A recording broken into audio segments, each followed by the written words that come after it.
So this is Dr. Steve. So today is actually Madagascar Day at work. That's why I'm in this amazing lemur outfit. I like to move it, move it. I like to move it, move it. I like to move it, move it.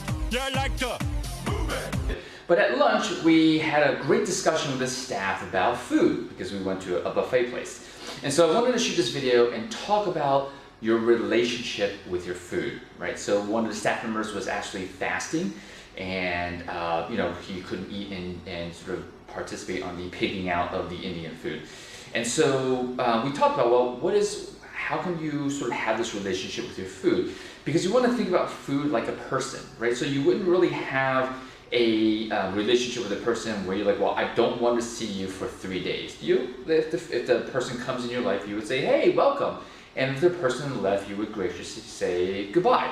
That's kind of like how you should treat your food, right? And so your food should be an amazing experience that you have with it, and not some tool that you're trying to manipulate and you're counting and tracking and weighing. Like, you don't count, track, and weigh your friends and family, right? They're just people, right? So you have this amazing, hopefully kind relationship with the friends and family in your life.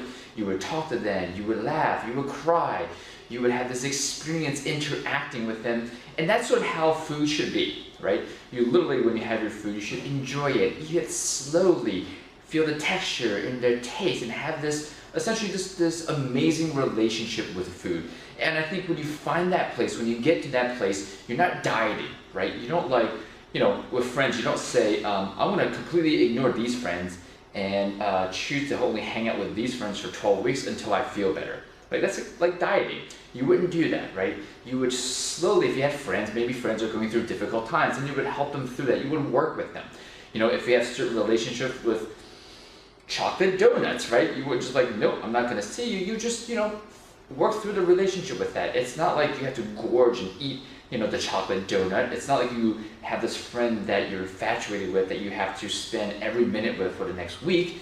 You would have boundaries. You would have a normal relationship, and that's sort of how it should be with your food. So that was sort of the big takeaway with the discussion, is that when you treat your food like a person that you have a relationship with, it completely reframes, the reality of how you're interacting with your calories, basically, right? We tend to, track it with calorie trackers on apps and write down food journals and all those things.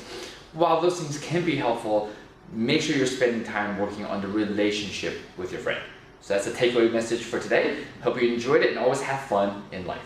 Physically fit, woman, physically fit, move it.